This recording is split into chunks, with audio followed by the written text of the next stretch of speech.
মহারুদ্র বজ্র হনুমান মারুতি। ভ্রাতা লক্ষণকে বাঁচানোর জন্য যেভাবেই হোক আমাকে সূর্যোদয়ের পূর্বে দ্রোণগিরি পর্বতে পৌঁছে দিব্য জড়িবুটি খুঁজে আনতেই হবে। ওই বানর তীব্র গতি সম্পন্ন বলে আমার মায়াবী খড়গের হাত থেকে বেঁচে গেছে, কিন্তু পিতাশ্রী, তার অর্থ কখনোই এই নয় যে আমার মায়াবী খড়গ অযোগ্য। বৈদ্যরাজ সুসেন আমাদের শত্রুপক্ষকে সাহায্য করার পূর্বেই আমি গিয়ে তাকে বধ করে আসব। না, তার কোনো প্রয়োজন নেই।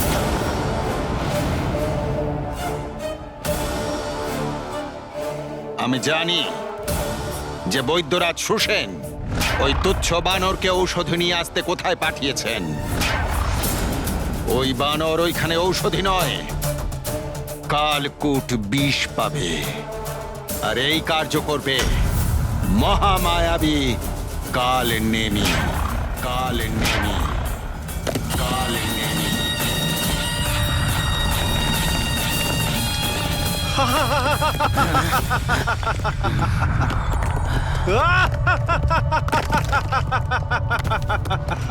কালনেমি, তুমি কি এসেছো? কালনেমি, তুমি কি এসেছো? তুমি কি এখানে উপস্থিত হয়েছো কালনেমি? তুমি কি এখানে উপস্থিত হয়েছো কালনেমি? কালনেমি,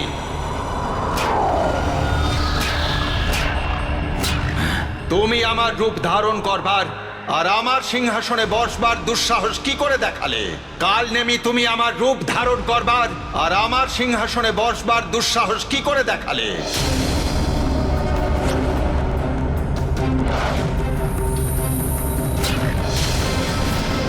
কালনেমি, আমি জানি তুমি যে কোনো রূপ ধারণ করতে পারো, কিন্তু কোনোভাবেই আমার ধৈর্যের পরীক্ষা তুমি নিও না। নিজের বাস্তবিক রূপ তুমি ধারণ করো, নয় কালনেমি, আমি জানি যে তুমি যে কোনো রূপ ধারণ করতে পারো, সেই জন্য আমার ধৈর্যের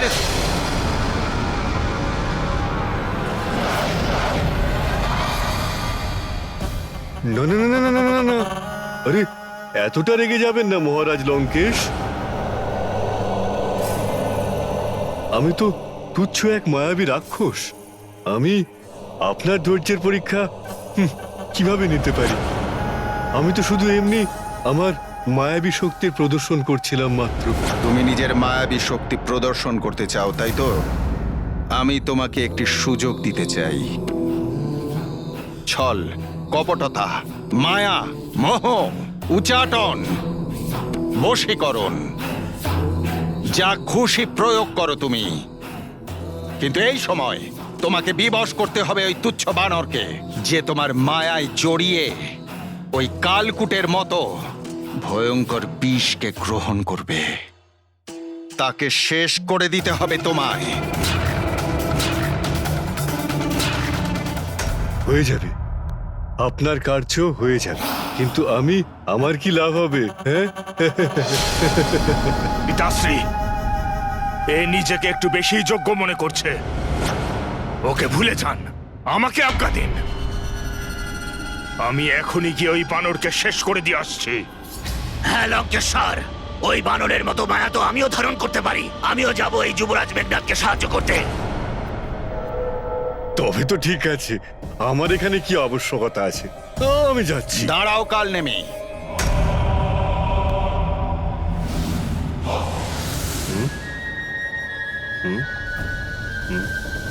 এদের বহুবার সুযোগ দিয়েছি আমি, কিন্তু প্রত্যেকবার এরা অসফল হয়েছে। তাহলে আপনি এটা চান যে যে কার্য মহামায়াবী বিদ্যুৎ জিহ্বা আর আপনার মহাযোদ্ধা যুবরাজ মেঘনাদ সম্পন্ন করতে পারেনি, সেটা আমি সম্পন্ন করি? আর যতটুকু আমি জানি যে আপনি নিজেই তো মহাবলী হনুমানের কাছে বুঝতে পারছেন তো আপনি, যদি আমি আপনার কাজ করে দিই তাহলে আমারও তো কিছু লাভ দরকার পড়ে নাকি?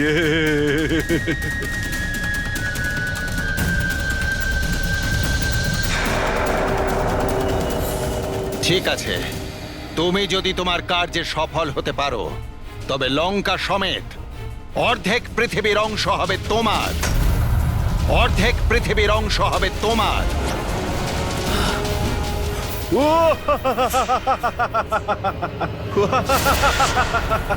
এবার কার্য সম্পাদন করতে আনন্দ হবে।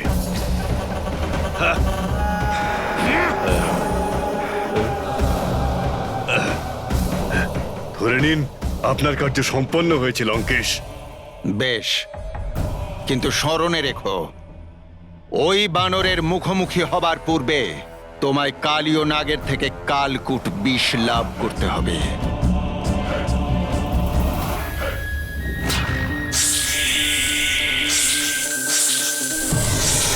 না না না না না না না, আপনি ওটার চিন্তা করবেন না লঙ্কেশ। আমি বললাম না আপনাকে, আপনি আপনার কার্য সম্পন্ন হয়েছেই ধরে নিন।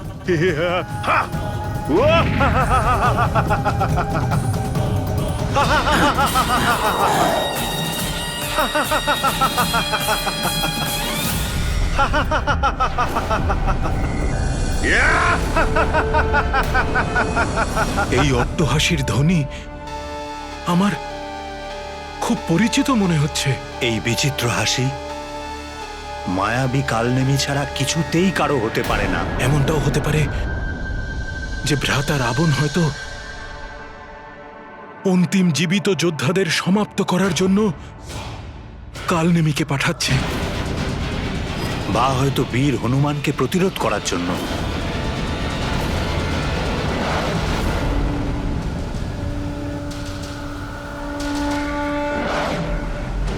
হিমালয় আর এখান থেকে খুব বেশি দূরে নয়। শীঘ্রই আমি দ্রোণগিরি পর্বতের নিকটে পৌঁছে যাব।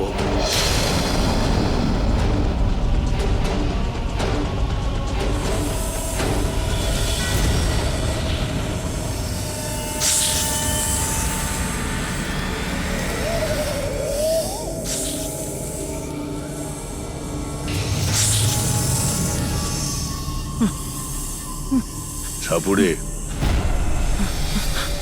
ভেতরে যাও। না মহারাজ, ভেতরে আমি যাব না। ভেতরে যাওয়ার অর্থ হলো মৃত্যু। এক মুহূর্তের মধ্যে ওই কালীয় নাগ তার নিঃশ্বাসের বিষের মাধ্যমে সমস্ত প্রাণীকে গলিয়ে দেয়। সাপুড়ে, কালনেমির ক্রোধ কোনো মহাবিশ্বের থেকে কম না। ভেতরে যাও, যাও ভেতরে।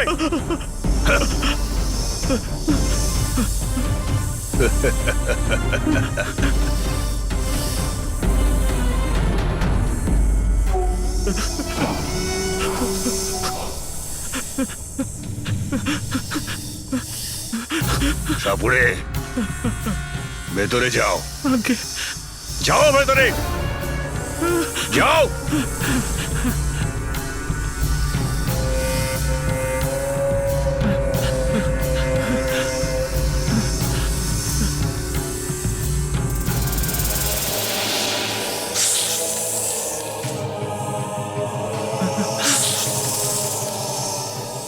বিনটা বাজাও সাপুড়ে।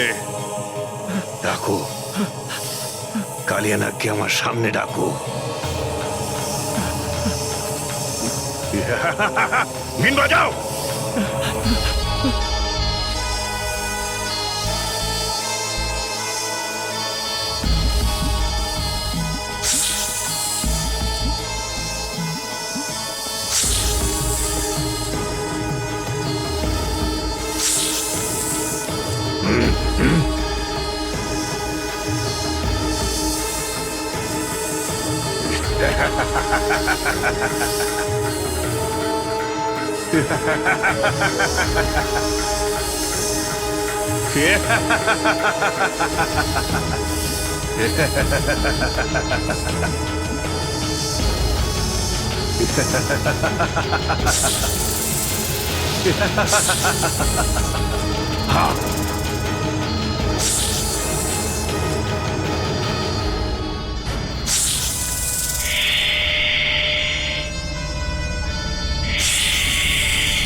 ব্যাস কালিয়ানাগ, ব্যাস বন্ধ করো তোমার এই বিষ প্রয়োগ।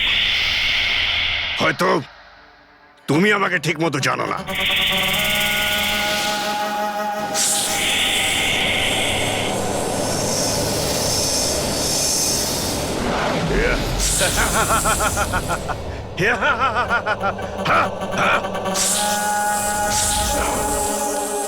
তুমি এভাবে মানবে না।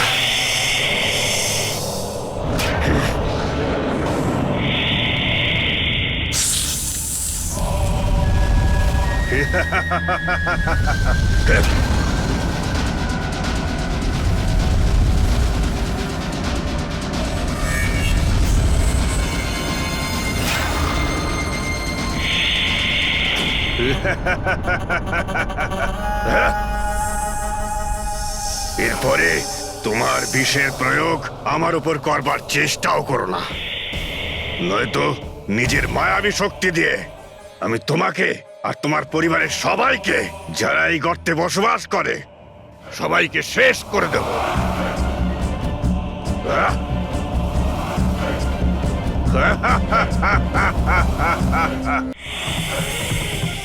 অতএব আমার থেকে দূরত্ব বজায় রাখো, আর আমার আদেশে তোমার বিষকে সঞ্চিত রাখো, যেমনটা আমি বলছি।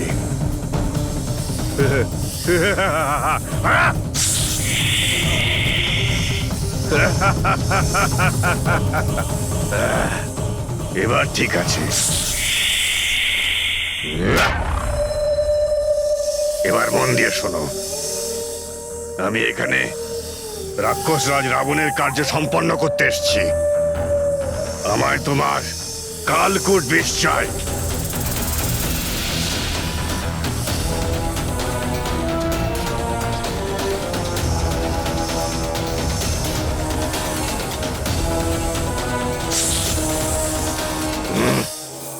এই কমণ্ডলুতে তোমার কালকূট বিষ পূর্ণ করে দাও।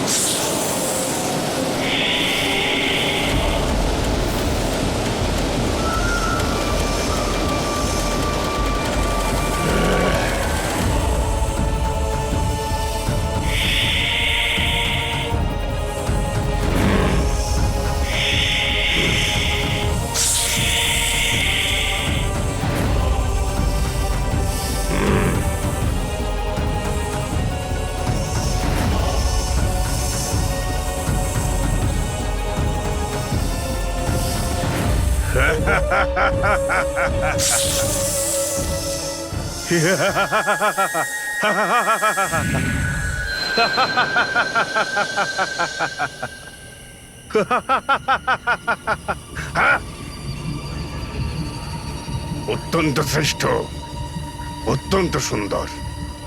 এই হিমালয় ক্ষেত্র, ওই বানর হনুমান এখানেই কোথাও আসবে।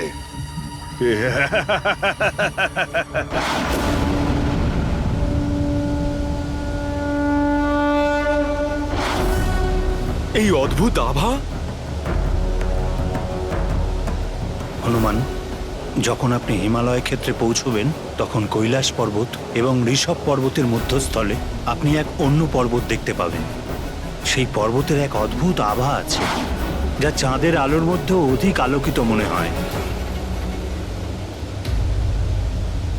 তাহলে এই হচ্ছে ঋষভ পর্বত, আর এটা হচ্ছে কৈলাস পর্বত। পবিত্র শিব, কৈলাস পর্বতকে আমার প্রণাম। এর মাঝে এই পর্বত, বৈদ্যরাজ সুসেন আমাকে যে বৈশিষ্ট্য বলেছিলেন সেই অনুসারে তো এটাকে দেখেই দ্রোণাগিরি পর্বত মনে হচ্ছে। আমায় শীঘ্রই এখান থেকে জড়িবুটিগুলোকে নিয়ে আবার ফিরে যেতে হবে। ভেষজ বনস্পতি পাওয়া তো দূর, এমন মায়া সৃষ্টি করব যে আমার মায়াতে জড়িয়ে পড়ে এই কালকূট বিষ পান করতে বাধ্য হয়ে যাবে তুমি, হনুমান। আর এখানেই ঘটবে তোমার সমাপ্তি।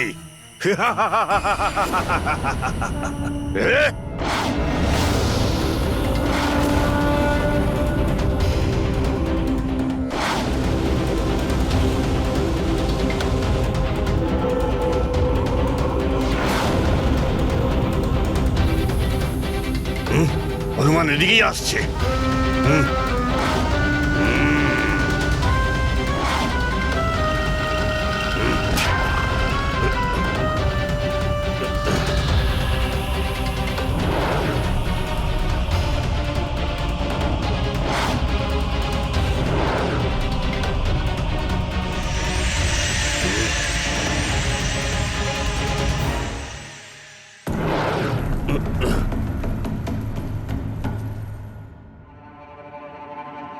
মনে তো হচ্ছে হনুমান আমাকে এই রূপে দেখে নিয়েছে।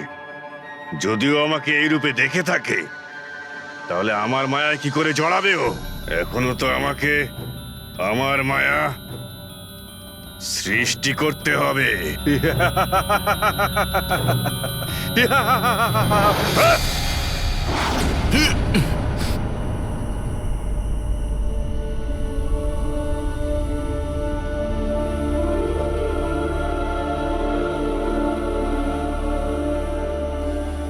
কোথায় আছে ওই জড়িবুটিগুলো?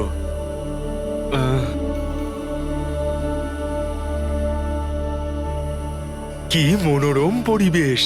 জড়িবুটিগুলোর অদ্ভুত ঔজ্জ্বলতায় উজ্জ্বলিত হয়ে উঠছে এই বন।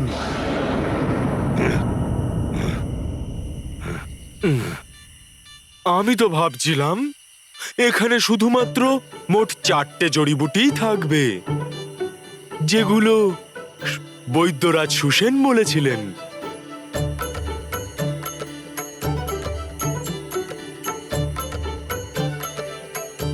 কিন্তু এখানে তো বিভিন্ন রকমের হাজারো জড়িবুটি রয়েছে।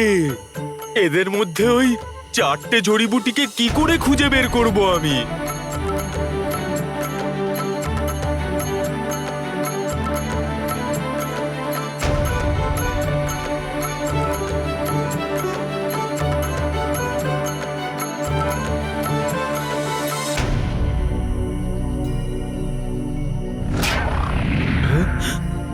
এ কি? আমি স্পর্শ করার সাথে সাথেই এদের উজ্জ্বলতা নষ্ট হয়ে যাচ্ছে।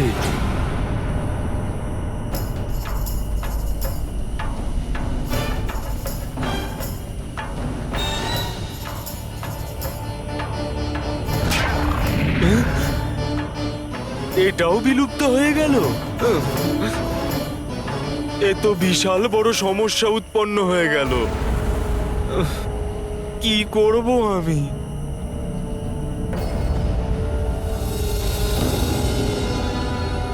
হ্যাঁ, বৈদ্যরাজ সুসেন একটা কথা বলেছিলেন যখন ওনাকে জিজ্ঞাসা করেছিলাম, বৈদ্যরাজ সুসেন, আমি ওই জড়িবুটিগুলোকে চিনব কিভাবে? প্রিয় হনুমান, এই জড়িবুটি হলো দিব্য, কিন্তু এত রহস্যে ঘেরা হলেও এ স্বয়ং একে গ্রহণ করার পাত্র নিজেই নির্বাচন করে নেয়। এর জন্য সর্বপ্রথম আপনাকে তার সামনে আপনার যোগ্যতাকে প্রমাণ করতে হবে, আপনার আবশ্যকতাকে প্রতিষ্ঠা করতে হবে, যাতে সেটা বাস্তবিক এবং ধার্মিক কাজের জন্য হয়। আর হ্যাঁ, এই জড়িবুটিকে শুধু সূর্যোদয়ের পূর্বেই সংগ্রহ করা যায়। আমায় প্রাতঃকালের পূর্বেই ওই 4টে জড়িবুটিকে চিনে নিয়ে ওগুলোকে নিয়ে লঙ্কাতে পৌঁছতে হবে। কিন্তু এই সমস্ত জড়িবুটিকেই দিব্য মনে হচ্ছে। এদের মধ্যে ওই 4টে জড়িবুটিকে আমি কিভাবে চিনব?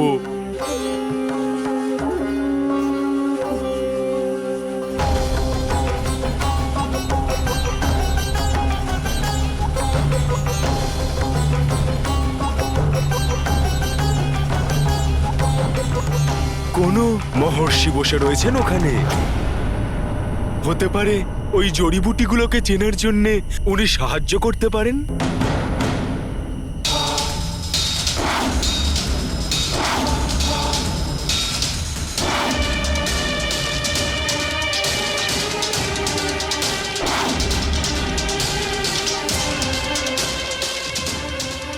রামের কাজের জন্য এসেছো রাম ভক্ত? তাহলে এত চিন্তা ভাবনা করে সময় নষ্ট করছো কেন? তুমি অবিলম্বে নিজ কার্য সম্পন্ন করো। প্রণাম গুরুদেব।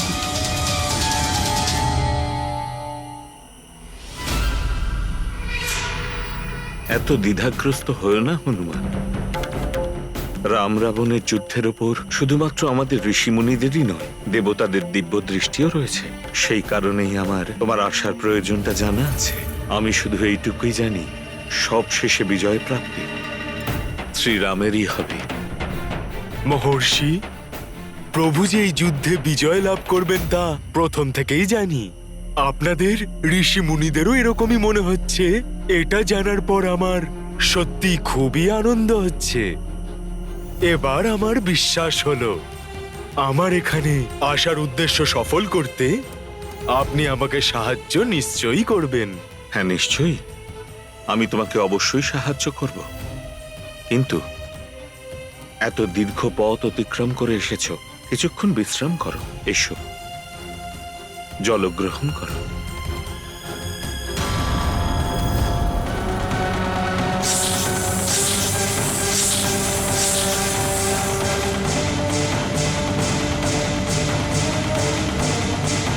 কি এত ভাবছো?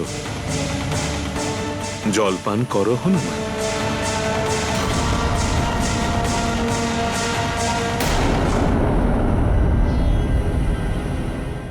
শুধু বাহ্যিক ব্যবহার থেকে মানুষের সম্পূর্ণ ব্যক্তিত্বের পরিচয় পাওয়া যায় না। For more updates, subscribe to our channel, click the show links and enjoy watching the videos.